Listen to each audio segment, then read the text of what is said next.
እንዴት አመሻችሁ ተመልካቾቻችን። የዕለቱ የቢዝነስና ምጣኔ ሀብት ዘገባዎች የሚያልፉበት ሰዓት ላይ ደርሰናል። እኔ መሐመድ ንጉስ አብዱ አብሬያችሁ ቆይታ አደርጋለሁ። በቅድሚያም የምንዛሬ ዋጋ፣ የነዳጅ ዋጋና የወርቅ ዋጋ ተከታትለን እንመለስ።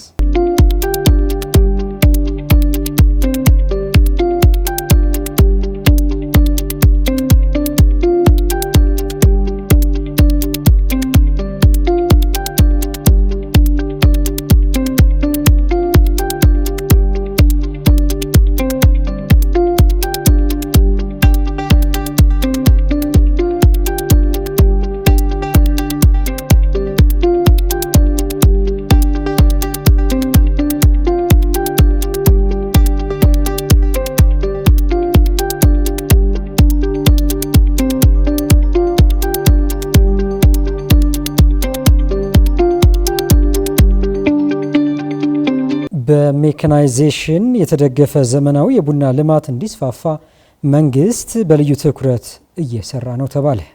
የኢትዮጵያ ቡና ልማትን በማዘመንና የቡና ኢንቨስትመንት በማስፋፋት የቡና ምርትና ምርታማነትን ለማሳደግ ያለመ ውይይት ከቡና አምራችና ላኪዎች ጋር በዛሬው ዕለት ውይይት መደረጉ የግብርና ሚኒስትሩ አዲሱ አረጋ ገልጸዋል። አሻም ከሚኒስትሩ ማህበራዊ ትስስር ገጽ እንደተመለከተችው ቀርጫንሼ ግሩፕና ሜድሮክ ኢንቨስትመንት ግሩፕ በዘመናዊ ቡና ልማት ያላቸውን ተሞክሮዎች ለመድረኩ ተሳታፊዎች ማቅረባቸው ተጠቁሟል።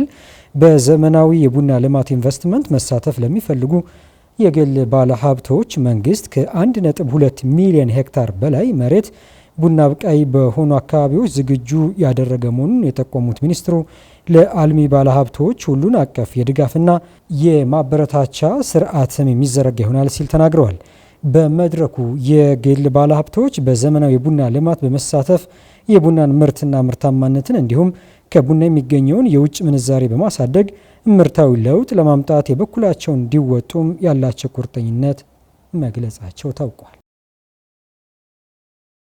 ኢትዮጵያና ቻይና በግብርና ኢንቨስትመንት ላይ በትብብር ለመስራት በሚቻልባቸው ጉዳዮች ላይ ተወያዩ።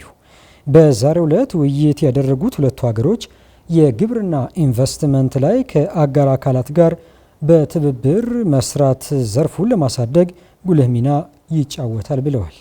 የአፈር ማዳበሪያ፣ የግብርና ኖራና የግብርና ምርቶችን የሚያቀነባብሩ ፋብሪካዎች ላይ ኢትዮጵያ ከቻይና ኩባንያዎች ጋር በትብብር መስራት በምትችልበት ጉዳዮች ላይ ከቻይና ልዑካን ቡድን ጋር ውይይት ማድረጓ ነው የግብርና ሚኒስቴር ያስታወቀው።